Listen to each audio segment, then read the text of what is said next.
जय हिंद, जय भारत। हाय दोस्तों, वीडियो देखने से पहले हम एक छोटा सा अनाउंसमेंट यहाँ पे करना चाहते हैं। सुपर ओवर बैच, काफी सारे स्टूडेंट्स बोल रहे थे सर आपका नया बैच कब शुरू हो रहा है, मैं 2022 अटेम्प्ट के लिए। तो सुपर ओवर बैच शुरू हो रहा है 16 फेब से, जिसमें कॉस्टिंग जो है वो आपके सचिन गुप्ता सर लेने वाले हैं, SCMP, DT Durgesh Singh sir लेने वाले हैं, IDT मैं लेने वाला हूँ। इनडायरेक्ट टैक्स का बैच जो है मार्च सेकेंड वीक में शुरू होगा। बाकी के जो बैचेज है, जैसे सचिन गुप्ता सर का जो कॉस्टिंग है वो 16 फेब से आपका शुरू हो जाएगा, दुर्गेश सिंह सर का भी ऑलमोस्ट 22 फेब से शुरू हो जाएगा। तो आप यहाँ पे सब्सक्रिप्शन ले सकते हैं। इनका सब्सक्रिप्शन प्लान मैं आपको बता देता हूँ यहाँ पर। अगर आप ग्रुप 1 लेते हैं, सॉरी ग्रुप 2 का सब्सक्रिप्शन लेते हैं, 4 मंथ्स का 9900 में MGST कोड यूज करने पे आपको मिल जाएगा एडिशनल डिस्काउंट। ग्रुप 1 ग्रुप 2 का कॉम्बो का सब्सक्रिप्शन प्लान भी है, वो भी आप ले सकते हैं। इसके अलावा लाइव इंटरेक्टिव क्लासेस होगी, अनलिमिटेड रिकॉर्डेड लेक्चर होंगे, डाउट सॉल्विंग सेशन होगा, practice mock test series regular basis पे होगी। और offer start from today, achieve mega success with mega offer. अभी एक मेगा ऑफर चल रहा है CA फाइनल ग्रुप 2 के लिए, उसका आप बेनिफिट ले सकते हैं। 4 मंथ्स का 7776 में आपको अवेलेबल हो रहा है। तो अगर आप लेते हैं MGST कोड यूज करते हैं तो अभी आपको 7776 में अवेलेबल हो जाएगा 4 मंथ्स का batch. 6 month, 12 month, 24 month, 36 month के अलग अलग सब्सक्रिप्शन प्लान है यहाँ पर ना। CA फाइनल आइकॉनिक का भी बेनिफिट आप ले सकते हैं। आइकॉनिक के अंदर डिफरेंस क्या होता है कि आइकॉनिक 12 मंथ, 24 मंथ, 36 मंथ के लिए होता है। इसमें आपके ग्रुप 1 ग्रुप 2 और उनका कॉम्बो की स्कीम्स भी अवेलेबल है। लाइव मेंटरिंग प्लेटफॉर्म इसमें आपको अवेलेबल होगा, जिसमें एक सिंगल क्लिक पे मेंटर आपको गाइड करने के लिए अवेलेबल होंगे। पर्सनल कोचिंग जिससे फीलिंग आएगी, doubt solving session regular basis पे होंगे, लाइव क्लासेस होंगे, इवेलुएट टेस्ट सीरीज होगा। 3 टेस्ट में पढ़ ले जाएंगे, 40%, 80%, 100% सिलेबस का, जिसको चेक करके कॉपीज आपको दी जाएगी, ताकि अगर कोई भी गड़बड़ रहे तो वो आपको बताई जा सके, ताकि एग्जाम में वो गलतियां आप ना दोहराएं। बाकी वीकली टेस्ट रेगुलर बेसिस पे चलता रहेगा, स्टडी मटेरियल दिया जाएगा जो प्रिंटेड फॉर्म में रहेगा, इंडस्ट्री एक्सपर्ट के साथ सेशन होंगे, अनलिमिटेड एक्सेस रहेगा, स्ट्रक्ट कोर्स एंड डिस्कॉर्ड की फैसिलिटी भी अवेलेबल है आपके ना। तो आप वीडियो को एंजॉय कीजिए और मिलते हैं हमारे नेक्स्ट सेशन में। अब आते हैं services by way of the transportation of following goods by rail vessels GTA। बेटा ये समझाने से पहले एक कहानी मैं आपको समझाना चाहता हूँ। ये कहानी बड़ी काम की है, आपके एग्ज़ाम में आएगी बेटा, आएगी तो 5 मार्क्स दे करके जाएगी। ये कहानी क्या है, ज़रा ध्यान से सुनना बेटा।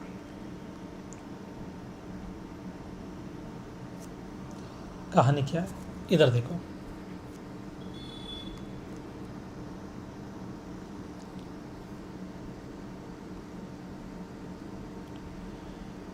जॉनी लीवर और अनुपम खेर की ये कहानी है। Johnny liver and Anupam Kher, ये दोनों, जॉनी लीवर की मूवी की शूटिंग चल रही थी, मेला मूवी की, जिसमें इनको इंस्पेक्टर पक्कड़ सिंह का कड़क रोल करना था। और अनुपम खेर की मूवी की शूटिंग चल रही थी शोला और शबनम, जिसमें इनको एक मिलिट्री ऑफिसर का कैरेक्टर प्ले करना था, वो भी कड़क। तो इन दोनों ने सोचा क्यों ना कुछ मिलिट्रियंस के बीच में रहा जाए, मिलिट्री के लोगों के बीच में रहेंगे, उनके रूल्स रेगुलेशन समझेंगे, मज़ा आ जाएगा।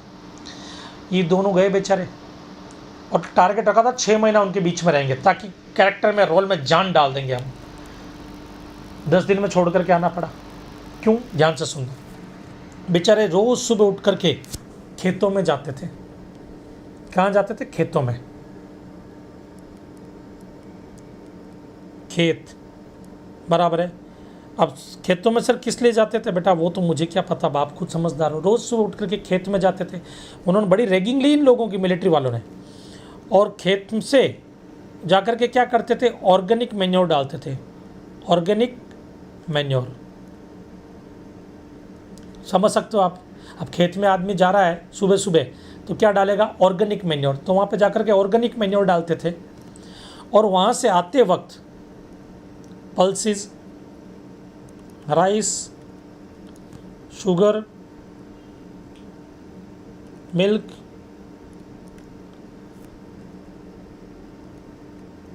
फ्लोर, आटा, मतलब आटा, क्यों गांव बीच में पड़ता था, वहाँ से लेकर के आना होता था।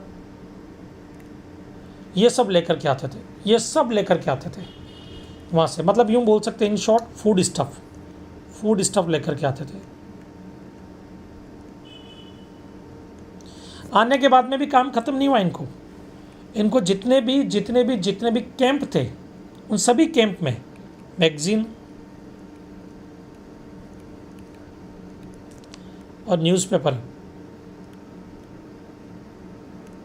डिस्ट्रीब्यूट करने पड़ते थे। क्या डिस्ट्रीब्यूट करने पड़ते थे? मैगजीन और न्यूज़पेपर, ये सब डिस्ट्रीब्यूट करने पड़ते थे उनको, मैगजीन एंड न्यूज़पेपर, बराबर है। उसके बाद उत्तराखंड में बाढ़ आ गई तो रिलीफ मटेरियल लेकर के जाना था मिलिट्री वालों को। रिलीफ मटेरियल जो है ना, पूरा का पूरा रिलीफ मटेरियल इन दो लोगों ने लोड किया था ट्रक में। और जब करगिल वॉर शुरू होने वाला था, उस वक्त जितने भी डिफेंस इक्विपमेंट्स होते वो सब के सब ट्रक में इन दो लोगों ने लोड किया था। किसने? जॉनी लीवर और अनुपम खेर ने। इनको लग गया कि इस हिसाब से तो हम मर जाएंगे, ये छोड़ करके चले गए। बोले बस बहुत हो गई ट्रेनिंग, 10 दिन में निकल गई है। खेत का मतलब है एग्रीकल्चरल प्रोड्यूस। यहाँ पे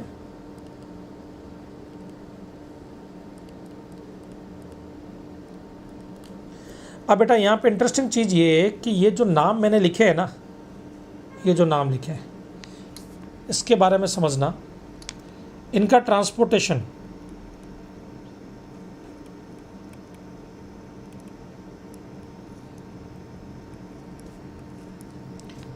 बाय वेसल्स हो रहा है या बाय रेल हो रहा है या बाय जीटीए हो रहा है, हमेशा एग्जम्प्ट होगा। जो भी भाड़ा होगा एग्जम्प्ट होगा। मतलब जीटीए मुंबई से उत्तराखंड रिलीफ मटेरियल लेकर के गया और उसका भाड़ा लिया 1 लाख रुपया, वो एग्जम्प्ट है। रेल के थ्रू आपने फूड स्टफ भेजा एक जगह से दूसरी जगह पे, राइस भेजा एक जगह से दूसरी जगह पे, मैगजीन न्यूज़पेपर भेजे, तो जो भी फ्रेट होगा उस पर जीएसटी नहीं लगता, वो एग्जम्प्ट होता है। वेसल्स के थ्रू भी आप भेजोगे तो कभी जीएसटी नहीं लगेगा, वो भी आपकी क्या होगा बेटा? एग्जम्प्ट होगा। बट ये क्या है? With in India, transportation with in India. Sir by air हो तो फिर टैक्स लग जाएगा, बाई एयर है तो टैक्स लग जाएगा। एग्जम्पशन खाली किसके लिए? ये किसके लिए बेटा? ये एग्जम्पशन किसके लिए? ये एग्जम्पशन है सिर्फ और सिर्फ ये रेल, वेसल्स और GTA, goods transport agency. Okay, तो देखो एग्रीकल्चर प्रोड्यूस पहला, then organic manure, food stuff, magazine newspaper, relief material, defence equipments and ये सब। आ जाओ इधर।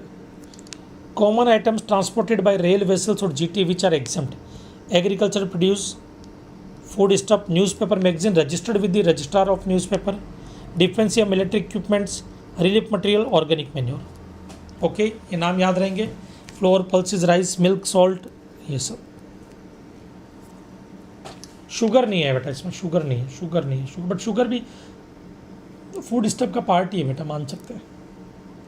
चलो ना,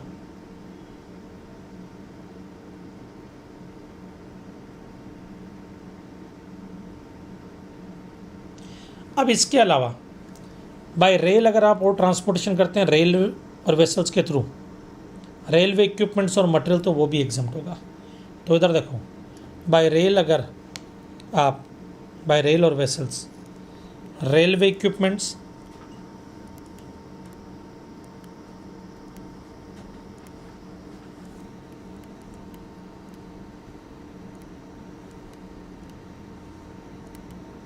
या रेलवे मटेरियल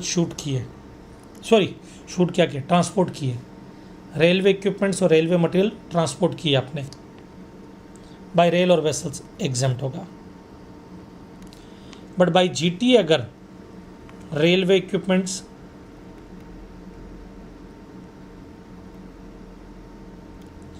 या रेलवे मटेरियल ट्रांसपोर्ट किए तो टैक्स लग जाएगा। तो रेलवे इक्विपमेंट, रेलवे मटेरियल का ट्रांसपोर्टेशन जो होता है, उसका जो फ्रेट होता है वो तभी एग्जम्प्ट होगा जब बाई रेल या बाई वेसल्स जा रहे हैं। एग्जाम्पल के लिए एक इंजन है मुंबई में, उस इंजन के कुछ पार्ट्स ख़राब हो गए जिनको रिपेयर करने के लिए दमन भेजना था। मुंबई से वेसल्स के थ्रू वो दमन गया तो जो भी भाड़ा होगा वो एग्जम्प्ट होगा। मुंबई से रेल के थ्रू दमन गया, जो भी भाड़ा होगा वो एग्जम्प्ट होगा। मुंबई से जीटीए के थ्रू दमन गया, जो भी भाड़ा होगा उस पर टैक्स लग जाएगा बेटा। ओके, चलो अब इसके अलावा आते हैं आगे। जीटीए के लिए एक और सर्विसेज जो एग्जम्प्ट होती है, एक और केस एग्जम्प्ट होता है जीटीए के केस में। एंट्री नंबर 21 जीटीए की है बेटा। Goods where gross amount charge on a consignment transported in a single goods carriers does not exceed 1500। मतलब अगर आप कोई ग्रॉस अमाउंट चार्ज करें जो 1500 रुपये तक का है, किसके लिए? कोई कंसाइनमेंट है जो एक सिंगल गुड्स कैरियर्स में ट्रांसपोर्ट हो रहा है, सिंगल गुड्स कैरियर्स के थ्रू ट्रांसपोर्ट हो रहा है। किसके थ्रू बेटा? सिंगल गुड्स कैरियर्स के थ्रू ट्रांसपोर्ट हो रहा है, एक ही ट्रक के थ्रू ट्रांसपोर्ट हो रहा है। 1500 रुपया है, एग्जेम्प्ट है। Goods where gross amount charge for a single consignee does not exceed 750। 750 से ज़्यादा हुआ तो टैक्स लग जाएगा। समझो ये क्या कहना चाहते हैं। आ जाओ बेटा,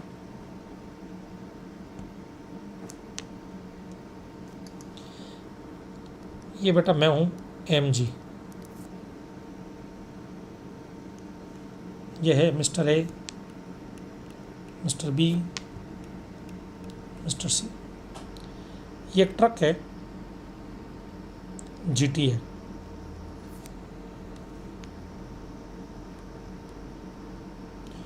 और इसके थ्रू गुड्स जा रहा है बेटा, इसके थ्रू गुड्स जा रहा है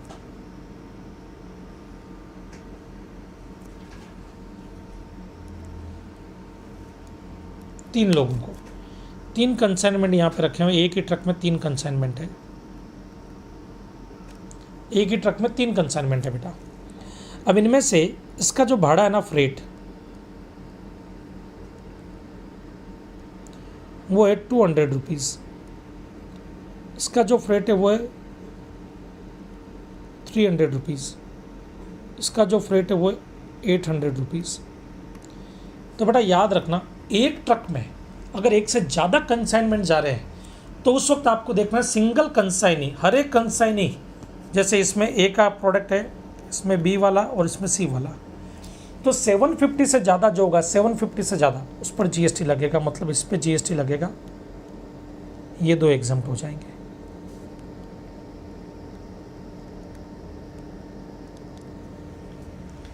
एक और केस लेते हैं।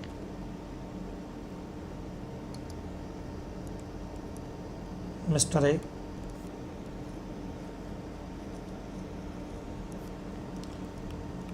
ये सॉरी मिस्टर MG और मिस्टर A। इसमें एक ही कंसाइनमेंट जा रहा है, एक ही कंसाइनमेंट जा रहा है मिस्टर A के लिए। तो उस केस में सिंगल कैरियज से जा रहा है, ये कैरियज से, तो इसका फ्रेट 1500 है तो एग्जम्प्ट हो जाएगा, या 1500 तक है तो एग्जम्प्ट हो जाएगा। 1500 से कम है तब भी एग्जम्प्ट होगा।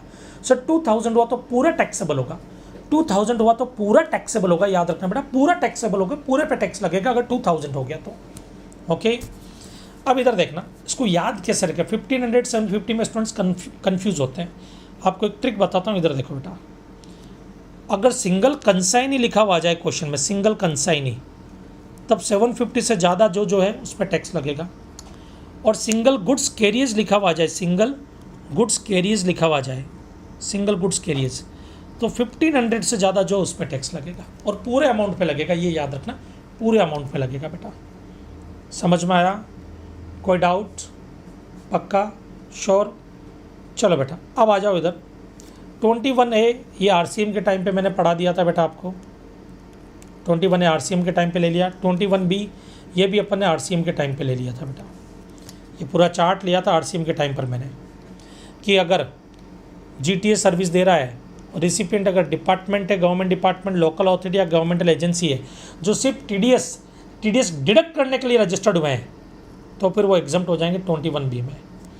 रिसिपिएंट अगर 7 स्टार में से कोई है, registered factory, registered society, registered cooperative society, registered person, casual taxable person जो रजिस्टर्ड है, पार्टनरशिप फर्म इंक्लूडिंग AOP, चाहे रजिस्टर्ड हो या अनरजिस्टर्ड हो, या बॉडी कॉर्पोरेट, और रेट अगर 5% की है या अनरजिस्टर्ड है, GTA अनरजिस्टर्ड है, तो टैक्स लगेगा RCM में। रेट 12% की है तो टैक्स लगेगा फॉरवर्ड चार्ज में। और इनके अलावा कोई और है तो वो एग्जम्प्ट होगा 21A में। 21A का एग्जाम्पल ले लेता हूँ मैं, जो मैंने RCM के टाइम पे भी लिया था आपकी। क्या? एग्जाम्पल के लिए मान लीजिए मुझे मुंबई से पुणे शिफ्ट होना है, तो मेरे घर का सामान मैं पुणे लेकर के जा रहा हूँ। मैंने एक GTA को बुक किया। अब गुड्स ट्रांसपोर्ट एजेंसी मुझे सर्विस दे रहा है, 1 लाख रुपीज़ वो मुझसे ले रहा है। अब यहाँ पे देखना, ना मैं कोई रजिस्टर्ड सोसाइटी हूँ, ना मैं रजिस्टर्ड फैक्ट्री हूँ, मैं रजिस्टर्ड कोऑपरेटिव सोसाइटी हूँ, मैं जीएसटी में रजिस्टर्ड भी नहीं हूँ, ना मैं कैजुअल टैक्सेबल पर्सन हूँ, ना मैं पार्टनरशिप फर्म हूँ, ना मैं बॉडी कॉर्पोरेट हूँ। तो इनमें से तो एक भी नहीं हूँ मैं। फिर ना मैं कोई डिपार्टमेंट हूँ गवर्नमेंट का, ना मैं लोकल अथॉरिटी हूँ, ना मैं कोई गवर्नमेंट एजेंसी हूँ। तो उस केस में जीटी जो मुझे सर्विस देगा वो 21A में एग्जम्प्ट हो जाएगी। ओके, तो service provided by GTA to unregistered person वो एग्जम्प्ट होती है जो एक आम आदमी होता है ना बेटा। अब ये जो है ना, ये पूरा ट्रांसपोर्टेशन ऑफ गुड्स था। अब ये इसका चार्ट है, ये इसका पूरा चार्ट है जिसमें मैंने आरसीएम भी कवर कर लिया, फॉरवर्ड चार्ज मैकेनिज्म भी कवर कर लिया, सब कुछ कवर कर लिया इस चार्ट में। ओके, ये चार्ट भी कवर कर ही लें क्या बोलते हो? ले ही लेते हैं, ठीक है, चलो आ जाओ, इसको ले लेते हैं बेटा।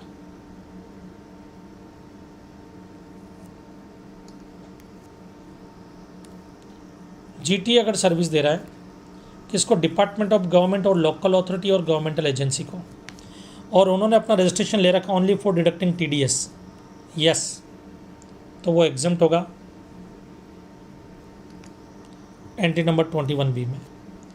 अगर कोई भी स्पेसिफाइड पर्सन है, registered factory, registered society, registered cooperative society, registered under GST, registered casual taxable person, partnership form, body corporate, तो आप देखोगे ट्रांसपोर्टेशन किसका कर रहे हैं? स्पेसिफाइड गुड्स का ट्रांसपोर्टेशन कर रहे हैं ये, बोले यस, तब तो एग्जम्प्ट हो जाएगा एंट्री नंबर 21 में। स्पेसिफाइड गुड्स क्या होते हैं बेटा? ये रहे, agriculture produce, food stuff, floor, pulses, milk, newspaper, magazines, defence, military equipments, relief material, organic manure, ये सब इनका ट्रांसपोर्टेशन तो एग्जम्प्ट है। नो, इनका ट्रांसपोर्टेशन नहीं कर रहे हैं।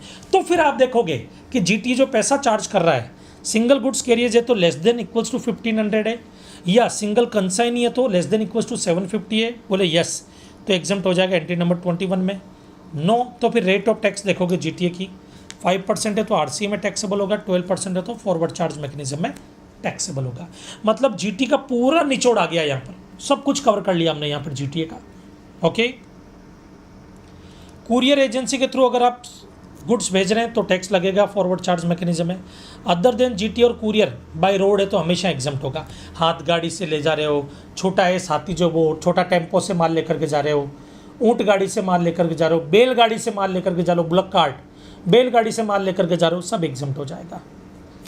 अब आ रही आती बाई एयर।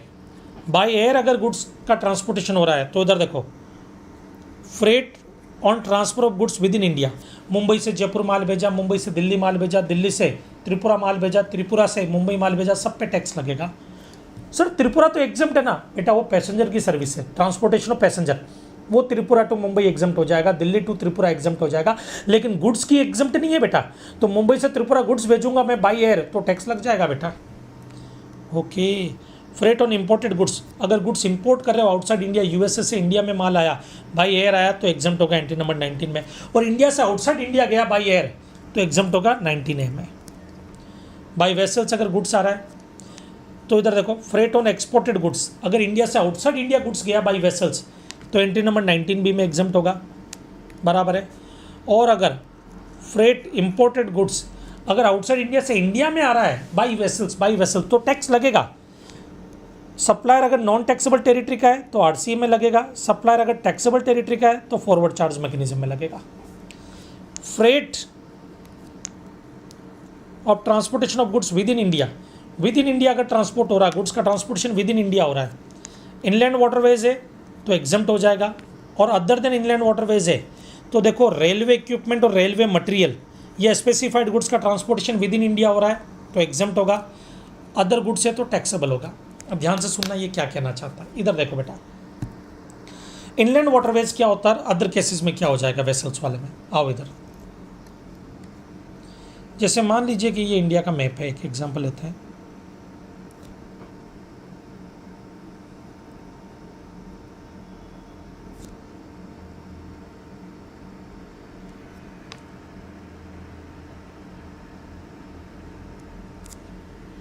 अब इधर देखना,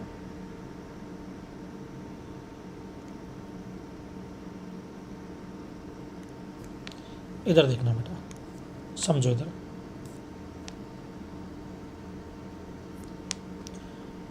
एक वेसल से जो गुजरात से मुंबई और मुंबई से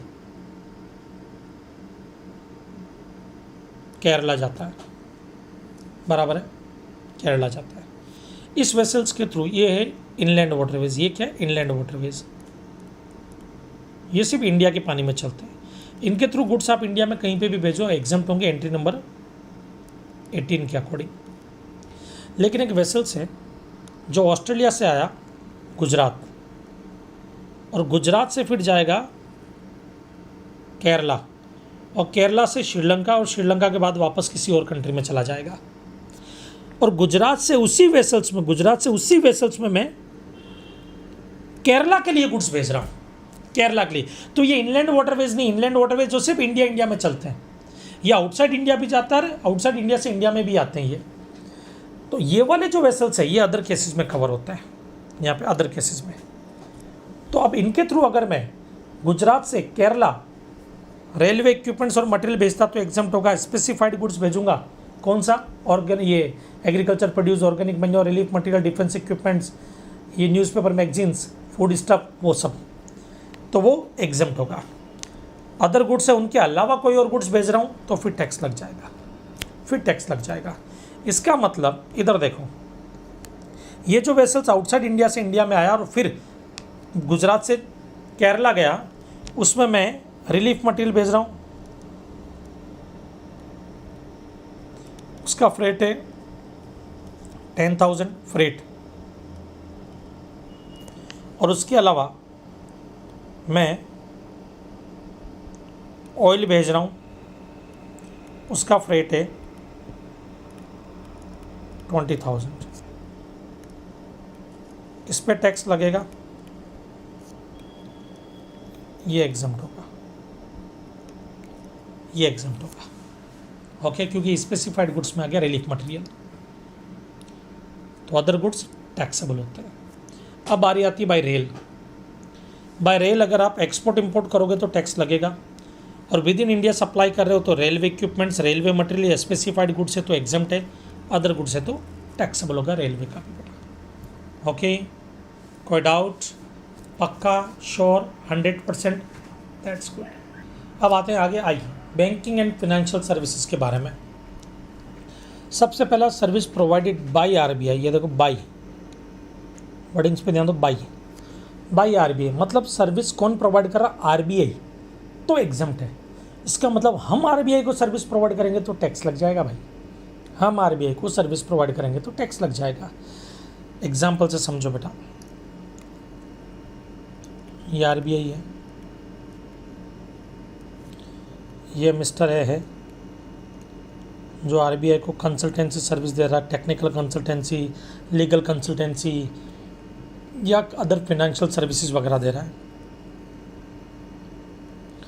ये सप्लायर, ये रिसिपिएंट, ये ओवरसीइंग कमेटी वो आरबीआई को सर्विस दे रही है, ये सप्लायर, ये रिसिपिएंट। और आरबीआई मान लो ये शेड्यूल बैंक है,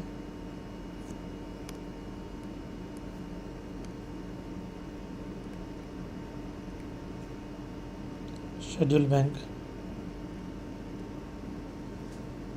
इनको सर्विस दे रहा है, ये सप्लायर, ये रिसिपिएंट, शेड्यूल बैंक को सर्विस दे रहा है।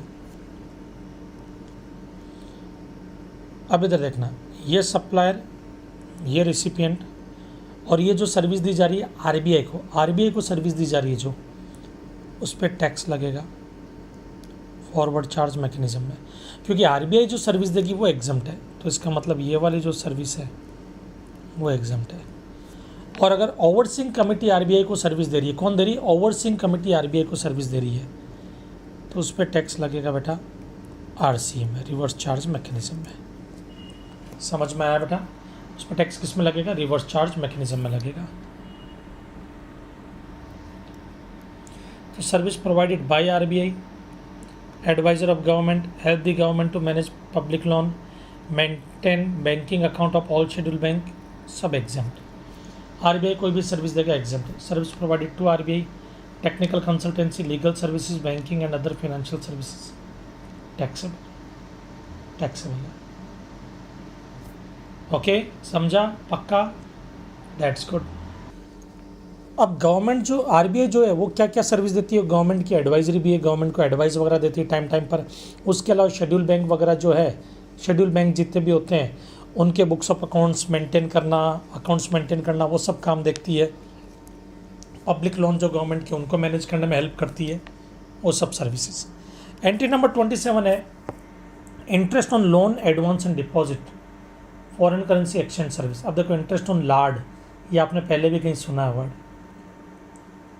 चैप्टर नंबर 3 में चैप्टर नंबर 3 में याद आ रहा है, interest on Lord, interest on loan advance deposit. इधर आ जाओ बेटा,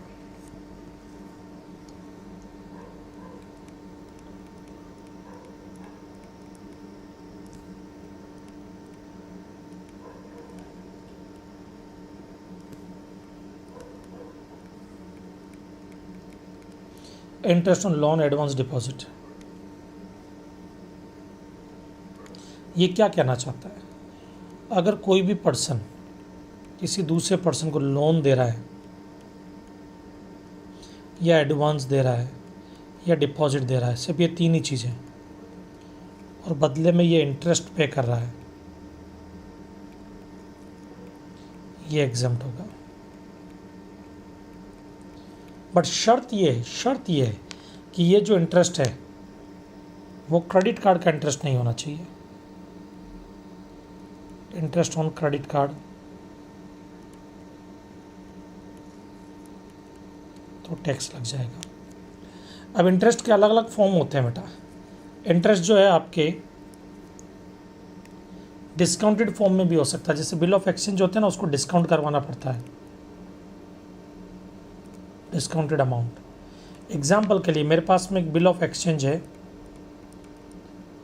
3 लाख रुपए का, ये 3 महीने बाद मैच्योर होगा। आफ्टर 3 मंथ्स ये मैच्योर होगा। कब होगा बेटा मैच्योर? आफ्टर 3 मंथ्स मैच्योर होगा। मुझे आज पैसा चाहिए, आपने मुझे डिस्काउंटेड करके 2,80,000 पे कर दिया आज, और 3 मंथ्स बाद में आप 3 लाख रुपीज़ ले लोगे। जब ये बिल मैच्योर होगा, तब बिल ऑफ एक्सचेंज मैच्योर होगा, तब आप 3 लाख ले लोगे। तो ये जो 20,000 है ना, ये इंटरेस्ट के जैसा ट्रीट होगा, जिसको डिस्काउंटेड अमाउंट बोलते हैं। ये जो 20,000 है ये इंटरेस्ट के जैसा ट्रीट होगा, और ये एग्जम्प्ट होगा, एग्जम्प्ट होगा। ओके, तो इधर आओ। एक्सटेंडिंग डिपॉजिट, अगर आप डिपॉजिट देते हैं लोन या advance, in so far as the consideration is represented by way of interest, उसके बदले जो कंसिडरेशन मिलता है वो इंटरेस्ट या डिस्काउंटेड फॉर्म में मिलता है। Other than interest involve in case of credit card case, credit card को छोड़ करके बाकी के केस में। अब इधर देखो बेटा, लोन प्रोसेसिंग फ़ी चार्जेस, ये अगर बैंक ले रहा है तो बेटा ये इंटरेस्ट नहीं, खाली interest on loan advance deposit exempt है, तो इस पर टैक्स लगेगा। Interest on loan taken against security, अब इंटरेस्ट ना नहीं लगेगा। Discount received by bank on discounting bill of exchange, discount भी इंटरेस्ट के जैसा है, no GST. Charges for late payment due on credit card, अब क्रेडिट कार्ड का इंटरेस्ट है, liable to pay GST, credit card का इंटरेस्ट पे GST लगेगा। Repo and reverse repo transaction not taxable, repo और reverse repo transaction not taxable, वो taxable नहीं होंगे। क्यों? क्योंकि ये जो होता है ना रिवर्स और ये रेपो रिवर्स जो होता है आपके, रेपो एंड रिवर्स रेपो, ये होता है लोन वगैरह जो है, डेट वगैरह जो है मार्केट के अंदर जो पैसा उनको कंट्रोल करने के लिए होता है ये, तो रेट फ्लक्चुएट होती है खाली ये, तो ये सप्लाई नहीं होता है। डेट कलेक्शन सर्विसेज और क्रेडिट कंट्रोल सर्विसेज टैक्सेबल, क्योंकि interest on loan advance deposit नहीं है, वो होता तो फिर ये यहाँ पे कवर होता बेटा। ओके, अब आ जाओ नेक्स्ट। एंट्री नंबर 27 है सर्विसेज अंडर प्रधानमंत्री जन धन योजना, सर्विसेज अंडर प्रधानमंत्री जन धन योजना।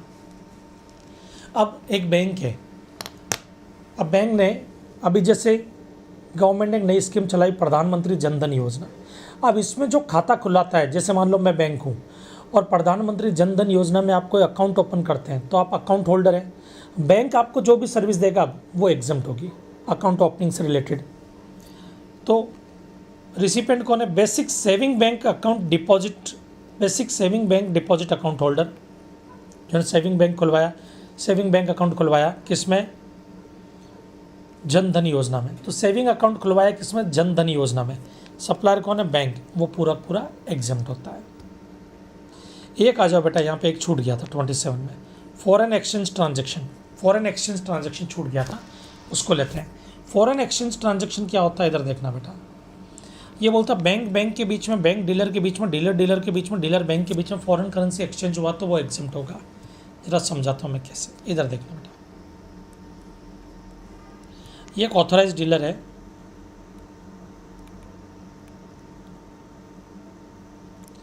जिसको ऑथराइज डीलर है, जिसको क्या बोला गया कि भाई आप फॉरेन करेंसी एक्सचेंज कर सकते हैं, गवर्नमेंट ने लाइसेंस दे रखा, परमिशन दे रखी है। एक ये बैंक है जो फॉरेन करेंसी एक्सचेंज कर सकता है, एक ये दूसरा बैंक है, एक ये दूसरा डीलर है,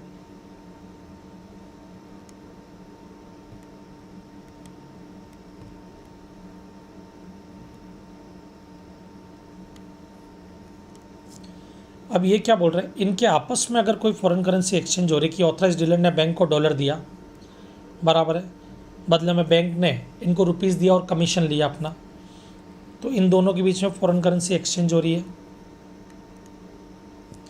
इन दोनों के बीच में फॉरेन करेंसी एक्सचेंज हो रही है, इन दोनों के बीच में फॉरेन करेंसी एक्सचेंज हो रही है, इनके बीच में फॉरेन करेंसी एक्सचेंज हो रही है। मतलब बैंक और डीलर या बैंक डीलर के बीच में हमेशा एग्जम्प्ट होगी।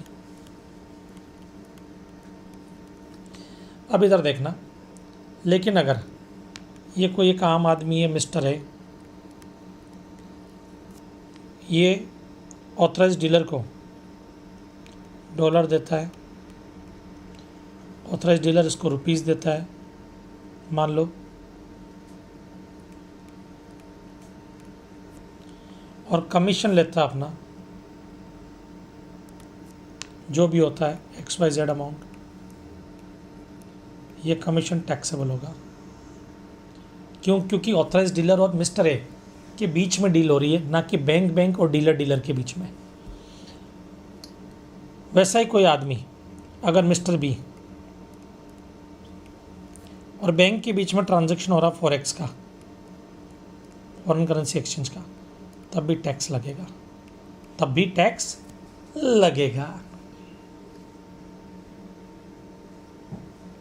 अब बारी आती है card related settlement services provided by acquiring bank. ये क्या होता है, ध्यान से सुनना बेटा। मान लीजिए कि एक शॉपिंग मॉल है, पेंटालून्स, यहाँ पे आप शॉपिंग करने गए, ये आप हैं मिस्टर राकेश, और इस पेंटालून्स का जो शोरूम है, इसका बैंक है HDFC बैंक में इसका अकाउंट है मान लो, तो ये कहलाएगा एक्वायरिंग बैंक, जिसमें पेंटालून्स का अकाउंट है। अब आपने शॉपिंग की तो आप इनको पेमेंट करेंगे, ये सप्लायर है, आप रिसिपिएंट हैं।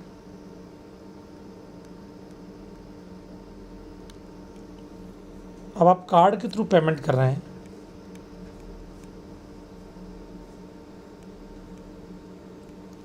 पेमेंट थ्रू कार्ड के थ्रू आप पेमेंट कर रहे हैं। जब आप कार्ड के थ्रू पेमेंट कर रहे हैं बेटा, तो उस वक्त आप एक अमाउंट, जो सेटलमेंट अमाउंट है वो 2000 है, कार्ड के थ्रू पेमेंट किया तो आपके अकाउंट से सीधा पेंटालून्स के बैंक अकाउंट में पैसा ट्रांसफ़र होगा, और वो काम कौन करेगा, HDFC एक्वायरिंग बैंक करता है। तो एक्वायरिंग बैंक उसके लिए चार्जेस लेता है। जैसे होता है ना, आप जाते हो तो ट्रांजैक्शन चार्जेस लगते हैं, किसी भी बैंक में आप जाते हो, आप बोलते हो भाई क्या हुआ, तो बोलते हैं ट्रांजैक्शन चार्जेस लगेंगे, तो ट्रांजैक्शन चार्जेस देने पड़ते हैं वहाँ पे। क्या देने पड़ते हैं बेटा, ट्रांजैक्शन चार्जेस देने पड़ते हैं। वो जो ट्रांजैक्शन चार्जेस हैं उस पर GST लगेगा या नहीं लगेगा। अब इधर देखो, पेंटालून से आपने 2000 का पेमेंट किया, और उसके लिए बैंक पेंटालून से, ये सप्लायर है, ये रिसिपिएंट होगा। क्यों? क्योंकि ये सेटलमेंट की सर्विस दे रहा है। कौन सी सर्विस दे रहा है, सेटलमेंट सर्विस, कि भाई मिस्टर राकेश के अकाउंट से पेंटालून्स के अकाउंट में पैसा आया, ये सेटलमेंट किया HDFC ने, वो सेटलमेंट सर्विस दे रहा है, उसके लिए सेटलमेंट चार्जेस लेता है ये। ये जनरली 2% होते हैं, 2% ऑफ ट्रांजेक्शन। ट्रांजेक्शन 2000 का है, मतलब 40 रुपीज़। ये अमाउंट एग्जम्प्ट होगा, बट ये एग्जम्प्ट कब होगा? जब इधर जो पेमेंट के थ्रू, कार्ड के थ्रू आप पेमेंट करें ना, जो कार्ड स्वैप करके पेमेंट करें, वो अमाउंट 2000 से ज़्यादा ना हो। वो अमाउंट किससे ज़्यादा ना हो? 2000 से ज़्यादा ना हो। इसका मतलब मान लीजिए आपने जो शॉपिंग की है वो 1500 की शॉपिंग की है, तो चार्जेस कितने लगेंगे? 2% ऑफ 1500, 30 रुपीज़, ये एग्जम्प्ट होगा। लेकिन अगर आपने 3000 की शॉपिंग की है तो चार्जेस कितना लगेगा? 2% ऑफ 3000, ₹60, ₹60 टैक्सेबल होगा। ये फिर टैक्सेबल हो जाएगा 60 रुपीज़ पूरा, क्योंकि 2000 रुपीज़ तक का सेटलमेंट है। 2000 रुपीज़ तक का सेटलमेंट अगर बैंक कर रही है तो बैंक जो चार्जेस लगी, एक्वायरिंग बैंक जो पेंटालून से चार्जेस लगी, उस पर जीएसटी नहीं लगेगा अगर सेटलमेंट अमाउंट 2000 रुपीज़ तक का है। ये डेबिट कार्ड, क्रेडिट कार्ड, किसी के भी सेटलमेंट का हो सकता है बेटा। तो इधर देखो, services by an acquiring bank मतलब HDFC to any person in relation to settlement of an amount up to ₹2000 in a single transaction.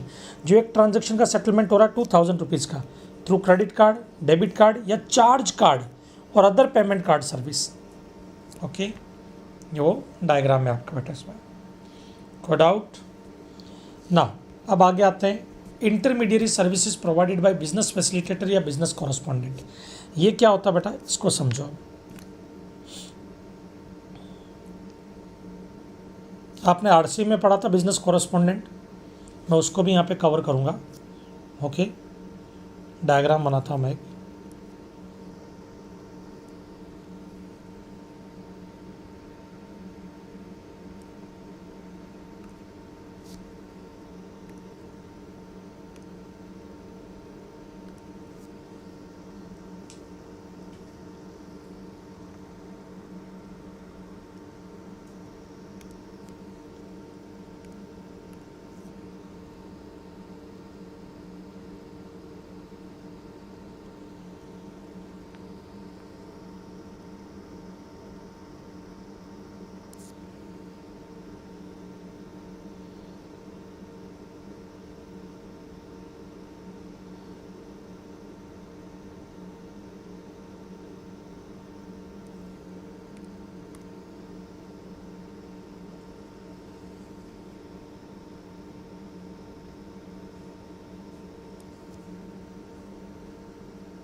इधर देखना बेटा, पहला केस ये है,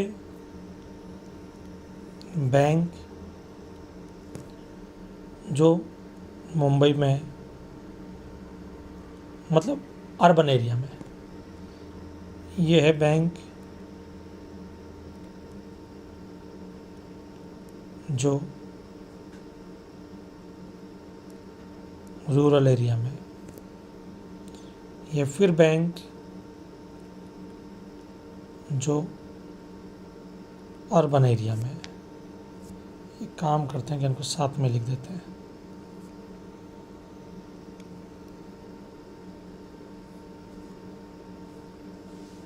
मुंबई,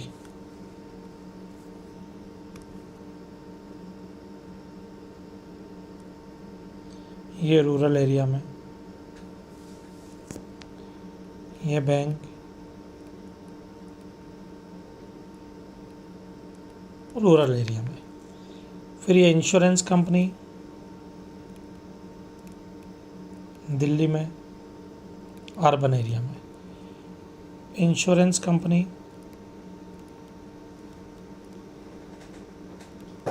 दिल्ली में, इंश्योरेंस कंपनी रूरल एरिया में।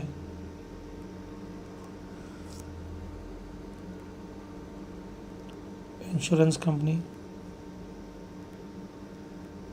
रूरल एरिया में। चलो इधर देखो बेटा, सबसे पहली चीज़ बिजनेस फैसिलिटेटर। बिजनेस कॉरेस्पॉन्डेंट, फिर बिजनेस फैसिलिटेटर, बिजनेस कॉरेस्पॉन्डेंट, फिर बिजनेस फैसिलिटेटर, बिजनेस कॉरेस्पॉन्डेंट, फिर बिजनेस फैसिलिटेटर और बिजनेस कॉरेस्पॉन्डेंट।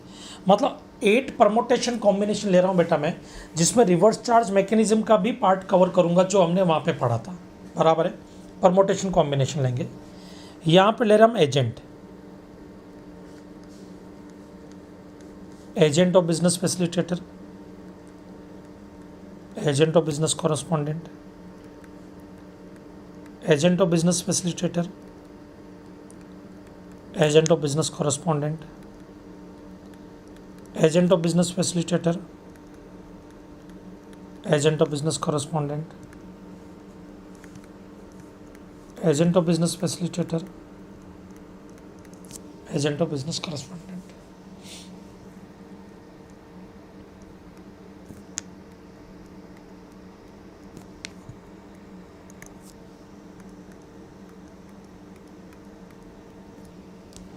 चलो इधर देखो बेटा, ध्यान से सुनना, ये क्या कहना चाहता है, ये क्या बोलना चाहता है, क्या कहना चाहता है वो देखना। आओ इधर, इन्होंने बोला कि कोई भी बिजनेस फैसिलिटेटर या बिजनेस कॉरेस्पॉन्डेंट, अब इनका मीनिंग मैंने आपको आरसीएम चैप्टर में बताया था। बिजनेस फैसिलिटेटर एक एजेंट की तरह होते हैं और बिजनेस कॉरेस्पॉन्डेंट एक पैरेलल बिजनेस की तरह होते हैं। जैसे एग्जांपल के लिए मैं एक बैंक हूँ और आप बिजनेस फैसिलिटेटर है। मैंने आपको बोला मेरे लिए जन धन योजना के लिए कस्टमर ढूंढ करके लाओ, आप लेकर के आए, मैं आपको कुछ कंसिडरेशन देता हूँ उसके बदले, बराबर। और उनकी फॉर्मेलिटीज़, अकाउंटिंग वगैरह सब कुछ, जो भी फॉर्मेलिटीज़ होती है, फॉर्म भरवाना करना, वो सब हम करेंगे। बिजनेस कॉरेस्पॉन्डेंट क्या होता है कि एनजीओ होता है। जैसे आप एनजीओ वगैरह हो, आपका हमारा टाइप हुआ, हमने फॉर्म वगैरह आपको दे दिया, हमने बोला पैसा भी आप कलेक्ट करो, फॉर्म भी आप फिलअप करो, फिर ला करके हमको जमा करा देना यहाँ पर, तो आप बिजनेस कॉरेस्पॉन्डेंट कहलाओगे, बराबर है ना। तो बिजनेस फैसिलिटेटर या बिजनेस कॉरेस्पॉन्डेंट किसी भी बैंकिंग कंपनी को सर्विस दे रहे हैं जो कहाँ पे, रूरल ब्रांच में, रूरल एरिया में, तो वो एग्जम्प्ट होगी, या फिर कोई इंटरमीडियरी मतलब एजेंट, बिजनेस फैसिलिटेटर का या बिजनेस कॉरेस्पॉन्डेंट का एजेंट, वो अगर सर्विस दे रहा है किस बिजनेस फैसिलिटेटर, बिजनेस कॉरेस्पॉन्डेंट को, जो रूरल ब्रांच में सर्विस दे रहे हैं बैंक की, तो वो भी एग्जम्प्ट होगा। तो ये क्या कहना चाहता है, इधर आ जाओ, ये कहना चाहता है कि भाई रूरल ब्रांच में जो बिजनेस फैसिलिटेटर सर्विस दे रहा है ये, या बिजनेस कॉरेस्पॉन्डेंट सर्विस दे रहा है ये बैंक में, ये आपके क्या हो जाएगी, एग्जम्प्ट होगी। और इनका जो एजेंट इनको सर्विस देगा,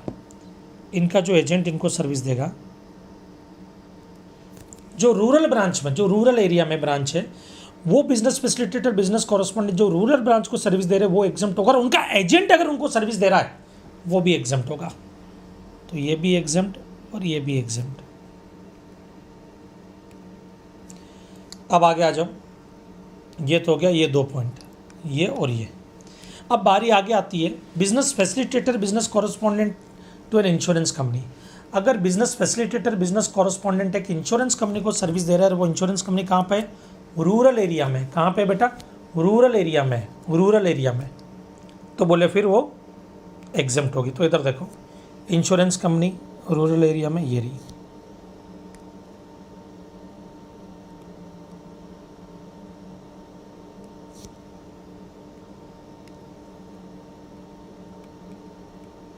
एग्जम्प्ट। अब यहाँ पर ये नहीं बोला कि इनके एजेंट जो सर्विस देंगे वो एग्जम्प्ट होगी या नहीं होगी, ये नहीं बोला। इसका मतलब इंश्योरेंस कंपनी के केस में जो बिजनेस कॉरेस्पॉन्डेंट का एजेंट या बिजनेस फैसिलिटेटर का एजेंट जो बिजनेस कॉरेस्पॉन्डेंट या बिजनेस फैसिलिटेटर को सर्विस देगा वो टैक्सेबल है, जबकि बैंक के केस में वो एग्जम्प्ट होता है। तो ये जो मैंने एग्जाम्पल दिए हैं, ये तो एग्जाम्पल किसके हैं, हमारी इस एग्जम्पशन वाले पार्ट के, इसके। अब बारी आती है आरसीएम की। आरसीएम में आपने क्या पढ़ा, जरा खोल करके देखो आरसीएम को एक बार। उसमें आपने पढ़ा कि एजेंट ऑफ बिजनेस कॉरेस्पॉन्डेंट क्या है, एजेंट ऑफ बिजनेस कॉरेस्पॉन्डेंट। अगर बिजनेस कॉरेस्पॉन्डेंट को सर्विस दे रहा है तो आरसीएम आता है। इसका मतलब इधर देखो, यहाँ पर ये बिजनेस कॉरेस्पॉन्डेंट का एजेंट बिजनेस कॉरेस्पॉन्डेंट को सर्विस देगा, ये आरसीएम में टैक्सेबल होगी। यहाँ पर ये एजेंट बिजनेस कॉरेस्पॉन्डेंट को सर्विस देगा, आरसी में टैक्सेबल होगी। ये तो एग्जम्प्ट हो गया। यहाँ पे ये जो एजेंट है बिजनेस कॉरेस्पॉन्डेंट को सर्विस देगा, ये आरसी में टैक्सेबल होगी। किसमें होगी बेटा? आरसी में टैक्सेबल होगी। समझ में आया? कोई डाउट? अब आ जाओ वापस आरसीएम की। आरसीएम में एक बिजनेस फैसिलिटेटर का पॉइंट भी था कि बिजनेस फैसिलिटेटर बैंक को सर्विस देगा तो आरसीएम लगेगा। तो इसका मतलब यहाँ पे भी आ जाओ, इसको भी कर लेते हैं। ये बिजनेस फैसिलिटेटर बैंक को सर्विस दे रहा है,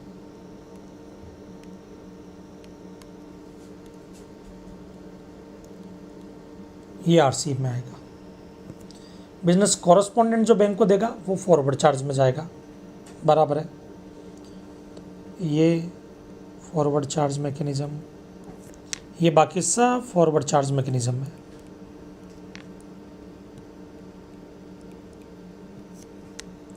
एजेंट बिजनेस फैसिलिटेटर को देगा forward charge mechanism, forward charge mechanism, forward charge mechanism. समझ में आया? तो देखो मैंने आरसीएम भी कवर कर लिया, बिजनेस फैसिलिटेटर वाला, बिजनेस कॉरेस्पॉन्डेंट वाला, और इधर का एग्जम्पशन भी कवर कर लिया, बराबर है। तो ये अल्टीमेट चार्ट है, परमोटेशन कॉम्बिनेशन हर तरह का आ गया बेटा इसमें। ओके चलो, अब बारी आती है इंटरनेशनल फाइनेंशियल सर्विस सेंटर। छोटा सा बेटा ये भी समझ लो, इंटरनेशनल फाइनेंशियल सर्विस सेंटर क्या होता है? जैसे हांगकांग हो गया, दुबई हो गया, वहाँ पे इंटरनेशनल फाइनेंशियल सर्विस सेंटर होता है। मोदी जी ने उन लोगों को बोला भाई हमारे इंडिया में जो SEZ है वहाँ पे भी इंटरनेशनल फाइनेंशियल सर्विस सेंटर लगा दो आप। तो लोगों ने बोला लगा देंगे। अब वो लोग यहाँ पे आते हैं, इंटरनेशनल फाइनेंशियल सर्विस सेंटर लगाते हैं, बट उनको क्या है, रिकग्नाइजेशन लेनी पड़ती है। वो recognize by government of India होने चाहिए, बराबर है। किस नाम से? और any other regular appointed for regulation of international financial service centre, या वो फेमा के अंदर जो है रेसिडेंट होना चाहिए outside India, person resident outside India under FEMA, या रजिस्टर्ड अंडर IRDA होना चाहिए, या who is permitted by SEBI guidelines के अकॉर्डिंग वो परमिटेड होना चाहिए। तो ये जो लोग होते हैं इंटरनेशनल फाइनेंशियल सर्विस सेंटर, ये क्या करते हैं, फॉरेन में जो लोग होते हैं उनको गाइडेंस देते हैं, फाइनेंशियल सर्विसेज देते हैं, कस्टमर लोकेटेड आउटसाइड इंडिया। और जो पैसा मिलेगा वो अदर देन इंडियन करेंसी होना चाहिए, मतलब फॉरेन करेंसी में मिल रहा है। किस में मिल रहा है? फॉरेन करेंसी में मिल रहा है, वो एग्जम्प्ट होगा, वो एग्जम्प्ट होगा। समझ में आया बेटा? वो एग्जम्प्ट होगा। लाइफ इंश्योरेंस बिजनेस सर्विसेज, ये क्या बोलना चाहता है ध्यान से सुनना। अब जो हम पढ़ने वाले लाइफ इंश्योरेंस सर्विसेज के बारे में पढ़ेंगे। एंट्री नंबर 28 क्या बोलता है कि भाई अब देखो, पहले क्या होता था, आपने देखा होगा गांव साइड में अपने जितने भी लोग रहते हैं वहाँ पे देखते थे भाई किसी लड़की की शादी करनी है तो भाई दामाद ढूंढना है, कोई अच्छा दूल्हा ढूंढना है तो वो देखो जो गवर्नमेंट जॉब में है। क्यों? क्योंकि उनको पेंशन मिलती है। तो बेटी जब तक दामाद जी कमा रहे हैं तब तक तो राज करेगी। दामाद जी अगर वक्त से पहले निकल गए तब बेटी को पेंशन मिलेगी, और बेटी पहले निकल गई तब तो कोई टेंशन ही नहीं है। मतलब बेटी का लाइफ और फ्यूचर सिक्योर है फिनेंशियल तरीके से, अगर देखा जाए फिनेंशियल फॉर्म में। तब गवर्नमेंट क्या करते थे कि नहीं, तब लोग क्या करते थे परिवार वाले कि गवर्नमेंट जॉब वाले को ढूंढते थे। अब प्राइवेट वाले कहाँ जाएंगे बेचारे? क्या शादी नहीं करेंगे क्या वो? अब आज हम भी अगर जाते हैं गांव में और अगर कोई बोलता भाई साहब क्या क्या, बोले जी चार्टर्ड CA हैं। कौन सी कॉलेज से किया? मतलब ये इरिटेटिंग क्वेश्चन होते हैं। अगर किसी को समझा भी दिया आपने, बोला अच्छा सरकारी नौकरी है क्या? तो सरकारी नौकरी है क्या? तो हम बोलते जी नहीं। फिर क्या मतलब? अब उनको कौन बताए कि CA का मतलब क्या होता है, उसकी वैल्यू क्या होती है मार्केट के अंदर। तब अब क्या हुआ, इस चीज़ को देख करके कई प्राइवेट कंपनीज आगे आई और उन्होंने पेंशन स्कीम निकाली कि आप थोड़ा थोड़ा कंट्रीब्यूशन दो, फिर एक पर्टिकुलर टाइम पीरियड के बाद में हम आपको पेंशन देंगे, बराबर है। तब अब प्राइवेट जॉब वाले भी सिक्योर होने लगे धीरे धीरे। ये चीज़ गवर्नमेंट को पता लगी। गवर्नमेंट ने बोला क्यों ना हम ऐसी स्कीम निकाल दें। तब गवर्नमेंट ने इंट्रोड्यूस किया national pension system, annuity under national pension system. इसकी क्या खास बात है कि आप एक ही बार पैसा दे दो, बराबर है, फिर एक पर्टिकुलर टाइम लिमिट के बाद में आपको पेंशन मिलना शुरू होगा, और अगर उससे पहले आप ऊपर निकल लिए तो आपकी फैमिली को इंश्योरेंस क्लेम मिल जाएगा। मतलब पेंशन की पेंशन और पहले निकल लिए तो इंश्योरेंस, मतलब 2 in 1। और इसमें गवर्नमेंट ने एक और तड़का क्या मार दिया, अगर आप कंट्रीब्यूशन करते हैं, प्रीमियम देते हैं, तो जीएसटी नहीं लगेगा उस पर। अब लोग इसी स्कीम में आएंगे सबसे ज़्यादा, प्राइवेट कंपनी के तो ताले लग जाएंगे इस हिसाब से। गवर्नमेंट ने वही स्कीम लगाई। देखो गवर्नमेंट क्या बोलती है, service of life insurance business provided by way of annuity under the national pension system. National pension system scheme का नाम है, बराबर है। उसमें एन्यूटी पे कर रहे हो, मतलब एक ही साथ amount. Regulated by pension fund regulatory and development authority of India under the pension fund regulatory and development authority act 2013। तो आपको सिर्फ इतना याद रखना है इसके अंदर, annuity under national pension system लिखा हुआ है, उसमें जो प्रीमियम दिया वो एग्जम्प्ट है बेटा। ओके ना, अब इधर आ जाओ। ये जो entry number 29, 29A, 9A, 29B, ये अलग अलग टाइम पे आई थी बेटा, इसके लिए ये ऐसे लिखा हुआ है। 29 जो है ना बेटा, वो सबसे पहले आई थी, बराबर है। वो आई थी आपके किसके लिए, एयरफोर्स, नेवी, बराबर, और डिफेंस वालों के लिए, उनके लिए आई थी। फिर 29A आई कोस्ट गार्ड के लिए, उन लोगों के लिए आई। और फिर सेंट्रल आर्म्ड पुलिस फोर्स के लिए 29B आई, 29B। ये क्या है मैं बताता हूँ।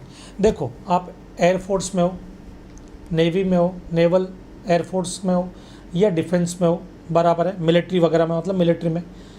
अब यहाँ पर आपने एक चीज़ नोटिस की, आपकी जान को हमेशा खतरा रहता है।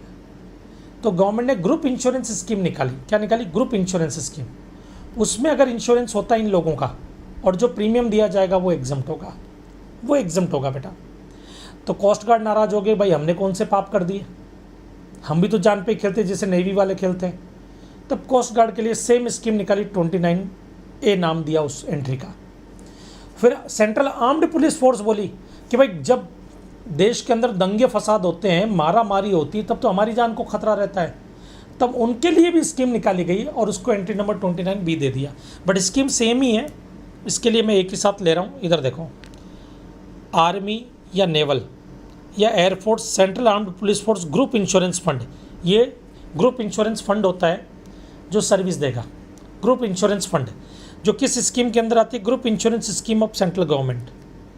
ये किसको सर्विस देगी, member of army, navy, air force, coast guard and central armed police force को।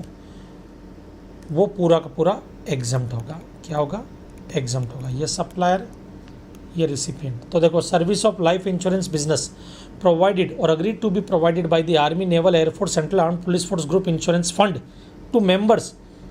कौन से member, army, navy and air force, coast guard and central armed police force respectively under the group insurance scheme of the central government, वो पूरी की पूरी exempt हो जाएगी।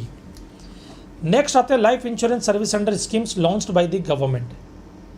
Entry number 36, क्या टाइम पे गवर्नमेंट ने कुछ लाइफ इंश्योरेंस स्कीम निकाली, तो इसको ज़्यादा याद रखने की जरूरत नहीं, ये एक इंपॉर्टेंट है, ये देख लेना। बाकी सब नाम एक बार रीड कर लो बेटा, इतने बार बार स्कीम आती है, इतना कोई पूछते अभी नहीं है इसमें से, ना कुछ आने के चांस है। जनश्री बीमा योजना, आम आदमी बीमा योजना, life micro insurance product as approved by the insurance regulatory and development authority having maximum amount of cover 2 lakh. ये क्या कहना चाहता है, एक लाइफ माइक्रो इंश्योरेंस स्कीम निकाली गई थी, जो छोटे मोटे जो गरीब लोग होते हैं उन लोगों के लिए निकाली गई थी। उसमें उन्होंने क्या बोला कि भाई आप थोड़ा थोड़ा कंट्रीब्यूशन दो प्रीमियम का, और अगर आपको कुछ हो गया तो एक अश्योर्ड अमाउंट है जो 2 लाख रुपए तक का है, वो हम आपको देंगे, आपकी फैमिली को देंगे। अब ये अश्योर्ड अमाउंट 2 लाख रुपए तक का, 2 लाख का, उससे ज़्यादा का नहीं होना चाहिए, not more than 2 lakh, not more than 2 lakh. कितना होना चाहिए, up to 2 lakh, not more than 2 lakh. 2 lakh से ज़्यादा का नहीं होना चाहिए, 2 लाख रुपए तक का होना चाहिए। 2 लाख रुपीज़ तक का अगर हुआ तो फिर यहाँ पे एग्जम्प्ट होगा। 2 लाख रुपये से ज़्यादा हुआ तो टैक्सेबल हो जाएगा। और स्कीम क्या, लाइफ माइक्रो इंश्योरेंस। ओके, वरिष्ठ पेंशन बीमा योजना, प्रधानमंत्री जीवन ज्योति बीमा योजना, प्रधानमंत्री जनधन योजना, प्रधानमंत्री व्यय वंदन योजना, ये अलग अलग टाइम पे स्कीम निकली थी। इसमें अगर आप इंश्योरेंस लेते हैं और प्रीमियम देते हैं, उस प्रीमियम पे जीएसटी नहीं लगेगा। ये सिर्फ रीड कर लेना एक बार। उसके अलावा service provided bye specified bodies, कुछ स्पेसिफाइड बॉडीज़ है जिन्होंने सर्विस दी है, बराबर, उनकी सर्विस, ये भी नाम याद रखने आपको खाली। एम्प्लॉय स्टेट इंश्योरेंस कॉर्पोरेशन, ये जो सर्विस देती है वो एग्जम्प्ट होता है। अब ये नाम ही याद रखने बेटा आपको, एम्प्लॉय स्टेट इंश्योरेंस कॉर्पोरेशन या एम्प्लॉय प्रोविडेंट फंड ऑर्गेनाइजेशन। अब आपने डीटी वगैरह पढ़ा होगा, मैं एम्प्लॉयर हूँ, आप मेरे एम्प्लॉय है, मैं आपको सैलरी पे करता हूँ तो उसका एक पार्ट मैं डिडक्ट कर लेता हूँ, उसका एक पार्ट मैं क्या करता हूँ, डिडक्ट कर लेता हूँ, काट लेता हूँ आपका प्रोविडेंट फंड के रूप में, और उतना ही कॉन्ट्रीब्यूशन मैं अपनी पॉकेट से मिलाता हूँ। फिर एम्प्लॉय प्रोविडेंट फंड ऑर्गेनाइजेशन में देता हूँ, एम्प्लॉय प्रोविडेंट फंड ऑर्गेनाइजेशन में जमा कराता हूँ, वो जो मैं जमा करा रहा हूँ, वो जो मैं प्रीमियम दे रहा हूँ, उस पर जीएसटी नहीं लगेगा। तो employ provident fund organisation to a person govern under the employ provident fund and the miscellaneous provision act 1952। फिर एक है coal mines provident fund organisation. ये क्या है? जो कोल माइंस में जो लोग काम करते हैं ना बेटा, कोल माइंस में उनका कंट्रीब्यूशन, जैसे मान लो मैं कोल माइंस का मालिक हूँ, माइंस है मेरी, और अब यहाँ पर समझना बेटा, आप कोल माइंस में काम कर रहे हैं, और आप कोल माइंस में काम कर रहे हैं, और मैं क्या कर रहा हूँ यहाँ पे, आप कोल माइंस में काम कर रहे हैं और मैं आपको सैलरी दे रहा हूँ, उस वक्त मैं आपका प्रोविडेंट फंड का एक अमाउंट काट लूँगा, उतना ही मैं अपनी तरफ से मिलाऊंगा। बट ये एम्प्लॉय प्रोविडेंट फंड ऑर्गेनाइजेशन में जमा नहीं होते हैं, ये coal mines provident fund organisation में जमा होते हैं, उसमें जो जमा होगा उस पर जीएसटी चार्ज नहीं होगा। Coal mines provident fund organisation to person governed by the coal mines provident fund and miscellaneous provision exempt होता है। Service provided by national pension trust to its member. एक नेशनल पेंशन ट्रस्ट है, तो वो जो उसके मेंबर्स होते हैं ना, वो एक एडमिनिस्ट्रेटिव फ़ी पे करते हैं, हर साल एडमिनिस्ट्रेटिव फ़ी पे करते हैं उसमें, तो उस पर जीएसटी नहीं लगता है। तो service by national pension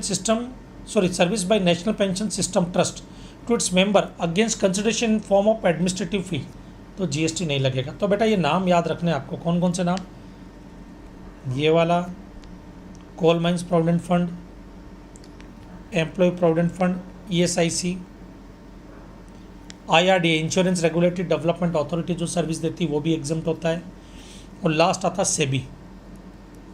SEBI की सर्विस भी एग्जम्प्ट होती है। अब ये क्या होती है, सेबी क्या सर्विस देती है बेटा, बड़ी बड़ी कंपनियां जो है शेयर इशू करती है, पब्लिक लिमिटेड कंपनीज होती है, उनके शेयर आते हैं मार्केट में, अब वहाँ पे इनसाइडर ट्रेडिंग भी हो सकती है, जिससे इन्वेस्टर का पैसा ब्लॉक हो सकता है, फंस सकता है, इन्वेस्टर बर्बाद हो सकते हैं, लोगों के साथ गलत हो सकता है, मैनिपुलेशन हो सकता है। तो सेबी क्या करती है, कुछ ऐसे रूल्स रेगुलेशन बनाती है और उनका ध्यान रखती है और इन्वेस्टर के इंटरेस्ट को प्रोटेक्ट करती है। ये जो सर्विसेज सेबी देती है उस पर जीएसटी नहीं लगता है। Service provided by security exchange board of India, SEBI क्या देती है, by way of protecting the interest of investor या promote the development of and regulate the security market, उसको रेगुलेट करना, डेवलप करना, वो सब।